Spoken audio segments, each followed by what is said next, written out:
Hello everyone, it's Rebecca. Welcome back to my channel. Today I am sharing my November bullet journal setup, and we are going for like an arts and crafts kind of theme here, leaning heavily towards the painting side and using very bright like primary colors here. As you can see, I've got a couple stickers laid out on the side. The top one is Made by Malin. I'm not sure if she has it available right now because I think she was maybe moving, but definitely check out her stuff. And then the Don't Cry Craft and Art is Important pro tip ones were from when Dan and Phil did their April Fool's Day video this past year, and they actually released a little bit of merch. So I got the t-shirt and these stickers. And then I don't think I ended up using that Art Snacks one, but I wanted to have options. I actually just wrapped up all of the Art Snacks Ink Challenge drawings. So I am very happy to be done with those. I was starting to get very like bored, almost like burnt out with having to use the supplies they sent, because those were, one, not my favorite supplies, and two, very, very basic supplies. Honestly, not impressed with the Art Snacks ink box for this year. The only thing I really liked from it was the like watercolor ink that I got. That was fun to use, but everything else they've either put in boxes before or something like I already owned. So yeah, kind of disappointing. But I am motivated to work on my own art stuff without the restrictions of their challenge and their prompts. And the prompts like weren't bad, but I do feel like we kind of end up with the same prompts to a degree every year or every couple years. There's only so many prompts you can come up with. So yeah, November is going to be focused on making my own art, and I think I'm actually going to try art journaling for the first time, like properly doing it every day. Just doing a little drawing, doodle, painting, whatever, collage maybe even, who knows? And we'll just roll with it and see what I have by the end of the month. So I am going to keep track of that on this habits tracker. If you want one of these little circles, you can find it on my blog. I only did one for the like 30 or 31 days, but if you guys would like one for like February as well, let me know, because I can definitely add that to it. And I'm just writing all my habits down on that. I found it a lot easier to just have that like already made and just write on there rather than trying to draw out a circle or even like little boxes or whatever for the month this time around. And then I'm just writing habits above that.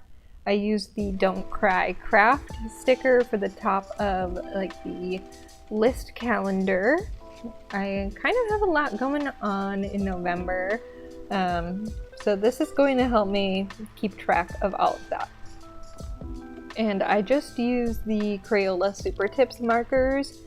And I think I'm mostly using the Sakura Pigma Micron pens as my fine liner this time around, since I've been using them all of October for the ink drawings anyways.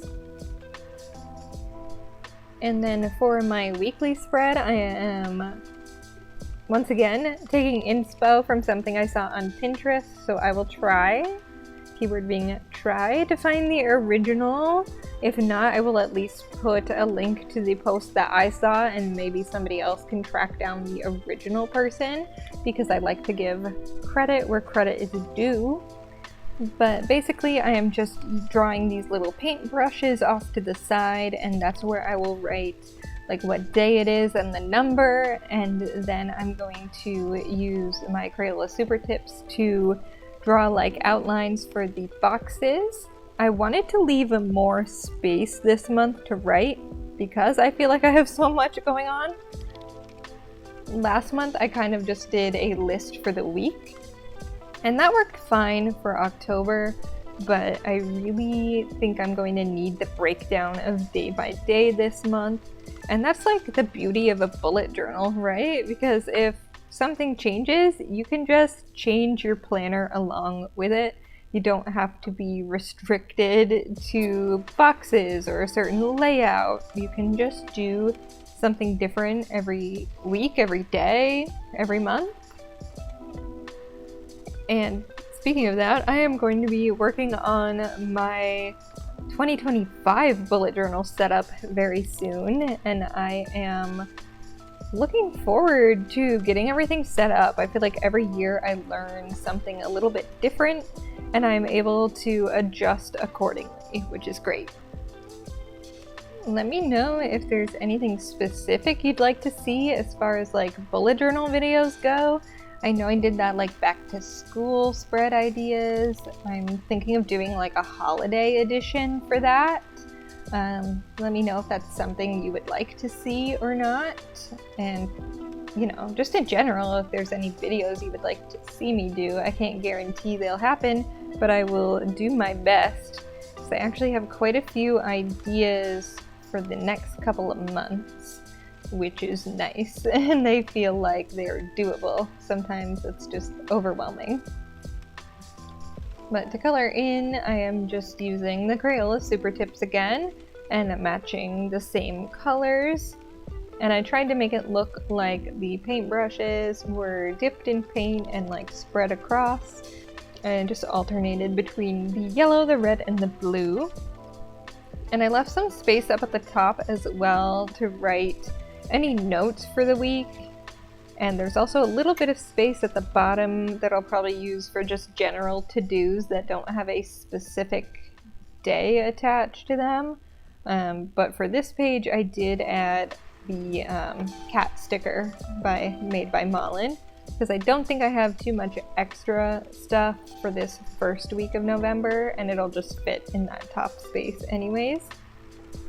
And that's going to be about it. The very last thing I'm going to do is stick the other sticker back on that page adjacent to the cover page, because otherwise this page just kind of gets wasted. I mean, sometimes I like to put other random things there or a quote, but yeah, this is my flip through of my entire November setup.